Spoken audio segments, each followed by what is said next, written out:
रामकृष्ण हरी मंडळींनो, आज आपण एका आगळ्या वेगळ्या खेळाचे वर्णन पाहणार आहोत. संत तुकोबाराय म्हणतात, आपल्याला चेंडू फळी खेळायला सांगत आहेत. पण हा चेंडू रबराचा नाही, तर हा चेंडू आहे आपल्या त्रिगुणात्मक देहाचा. जीवनाचा हा खेळ कसा जिंकावा याचे मर्म या अभंगामध्ये दडलेले आहे. तुकोबारायांच्या अभंगातील पहिल्या चरणामध्ये तुकोबाराय म्हणतात, झेला रे झेला वरचे वर झेला, हातीचे गमावई तो पाठी आहे टोला. झेला रे झेला वरचे वर झेला, हातीचे गमावी तो पाठीस आहे टोला. महाराज म्हणतात, मंडळींनो, हा भक्तीचा आणि परमार्थाचा चेंडू वरचेवर झेला. खेळाडू जेव्हा चेंडू झेलतो तेव्हा त्याचे पूर्ण लक्ष चेंडूवर असते. अगदी त्याचप्रमाणे आपले लक्ष विठ्ठलाच्या नामावर असावे, विठ्ठलाच्या चरणावरती असावे. जर हा चेंडू रूपी आपल्याला एक संधी मिळालेली आहे. ही जी संधी आहे, मनुष्य जन्म ही एक संधी आहे आणि ही संधी आपल्याला गमवायची नाही.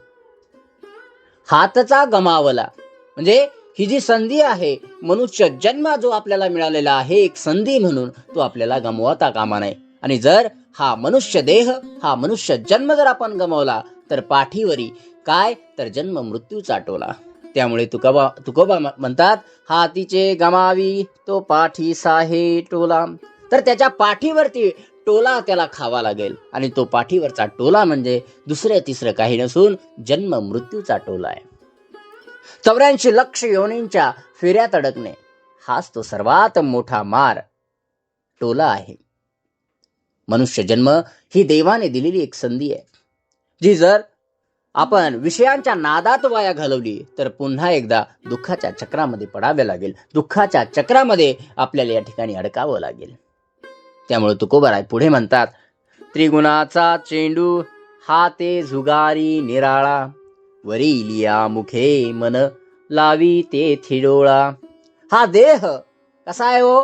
सत्व, रज आणि तम या 3 गुणांनी बनलेला आहे. आणि जोपर्यंत माणूस या गुणांच्या खेळामध्ये गुंतलेला असतो तोपर्यंत त्याला शांती मिळत नाही. तुकोबाराय म्हणतात की विचारांच्या आणि विवेकाच्या हाताने हा त्रिगुणांचा चेंडू सुतापासून निराळा करा. म्हणजे काय, तर देहाभिमान सोडा. खेळताना जर नजर चेंडूवर हवी तर तशी परमार्थात नजर या ठिकाणी वरिलिया मुखे म्हणजे आत्मस्वरूपावर किंवा परमात्म्यावर खेळलेली असावी.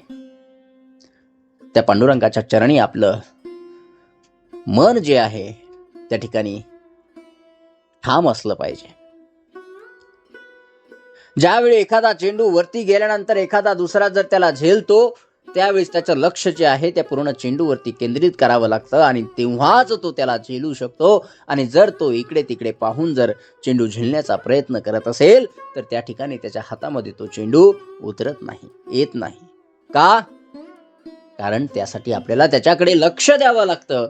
तसंच परमार्थामध्ये या जन्म मृत्यूच्या फेऱ्यामधून मुक्त होण्यासाठी त्या पांडुरंगाच्या चरणावरती, त्या पांडुरंगाच्या नामस्मरणामध्ये आपलं मन जे आहे आपल्याला अडकून ठेवावं लागतं. त्यामुळे पुढे तुकोबाराय आपल्या अभंगाच्या 2य चरणामध्ये म्हणतात, आगळा होऊनी धरी वरीच्या वरी, चपळतो जिंके गांड्या ठकेर झारी. जो परमार्थाच्या बाबतीमध्ये जागरूक आहे, जो क्षणाचाही विलंब न लावता नाम घेतो, तो चपळ आहे आणि तोच हा जीवन खेळ जो आहे तो या ठिकाणी जिंकतो. आगळा होऊनी धरी वरीच्या वरी, जो संसारामध्ये, प्रपंचामध्ये आणि मायेमध्ये अडकतो त्याला तुकोबा गांढ्या किंवा नामर्द या ठिकाणी म्हणतात. असा माणूस केवळ एरझारी म्हणजे येणे जाणे करत राहतो. म्हणजेच काय हो, जन्म मरणाच्या फेऱ्यामध्ये तो अडकून जातो. जन्म मरणाच्या वाटेवरती या ठिकाणी तो थकून जातो. ज्याप्रमाणे खेळाच्या मैदानामध्ये आळशी खेळाडू बाद होतो, ज्याच्या मनामध्ये या ठिकाणी आळस आलेला आहे, जो आळशी झालेला आहे तो त्या ठिकाणी हरतो. तसाच परमार्थामध्ये आळस करणारा यमाच्या जाळ्यामध्ये सापडतो. तो काय होतो? यमाचा पाहुणा होतो. त्यामुळे हाती सापडले उभे बैसोनी दे कोणी. या ठिकाणी तुकोबाराय म्हणतात, हाती सापडले उभे बैसोनी दे कोणी, सोरी मागे सोरी घेती ओनवे करुणी. या ठिकाणी कर्माचा डोंगर. एकदा का माणूस मायेच्या तावडीमध्ये सापडला की संचित प्रारब्ध आणि क्रियामान ही कर्मे जी आहेत त्याला विसावा घेऊ देत नाही. ती त्याला ओनवे करून म्हणजे काय, कष्टाने जन्म मृत्यूचे अनेक डाव खेळायला लावते. पाठीवरी भावर भोवता ही उभा फेर. जर तुम्ही डाव हरलात आणि डाई म्हणजे काय राज्य तुमच्यावर आले तर दुःखाचे डोंगर सोसावे लागतील. संसाराचे ओझे पाठीवर भार म्हणून कायम राहतील आणि या जन्म मृत्यूच्या फेऱ्यातून मुक्त या ठिकाणी तुम्ही होणार नाही आणि त्याच ठिकाणी तुम्ही अडकून राहतात. तुका म्हणे सुख पाहे तयाचे आगळे. तुका म्हणे पाहे सुख पाहे तयाचे आगळे, जिंकी तो हरवी कोणी एका तरी काळे. अहो संसारातली हार जी तात्पुरती आहे. जो आज जिंकला तो उद्या हरणारच आहे, जो आज हरला तो उद्या जिंकणारच आहे. पण ज्याने विठ्ठलाला आपलेसे केले, त्या भगवंत परमात्म्याला आपलेसे केले, त्याला मिळणारे सुख कसे हो, आगळे आहे, सर्वोच्च आहे. त्याचं सारखं सुख जे आहे या ठिकाणी नाही. काळाला जिंकण्यासाठी आणि हे दुःखाचे डोंगर टाळण्यासाठी विठ्ठल नामाचा आधार घेणे या ठिकाणी खूप गरज आहे आणि तरच तुम्ही या खेळाचे खरे विजेते या ठिकाणी ठराल, असं तुकोबाराय आपल्या अभंगामध्ये सांगतात. अहो ज्याप्रमाणे एक जो शिकारी आहे, शिकारी काय करतो, शिकारी जो आहे माकडाला पकडण्यासाठी एका अरुंद तोंडाच्या भरणीमध्ये फुटाने भरून ठेवतो. माकड लोभापायी मोठी एका ठिकाणी भरणीमध्ये हात घालून मुठीमध्ये जे आहे जेवढे मावेल त्याच्यापेक्षा जास्त फुटाने घेण्याचा प्रयत्न करते आणि त्याचा हात जो आहे त्या मुठीमुळे अडकतो. जर त्याने मूठ सोडली तर तो मुक्त होऊ शकतो.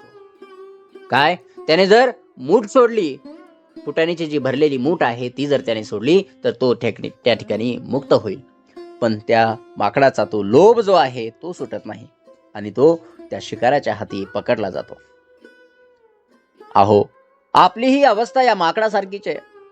जगद्गुरु तुकोबाराय या अभंगातून आपल्याला सावध होण्याचा इशारा या ठिकाणी आपल्याला देतात आणि ते म्हणतात, जन्म मृत्यूच्या फेऱ्यातून जर तुम्हाला सुटायचे असतील तर या पांडुरंगाचे नामस्मरण करा, या भगवंताचे नामस्मरण करा आणि तुम्ही या जन्म मृत्यूच्या फेऱ्यातून मुक्त व्हाल.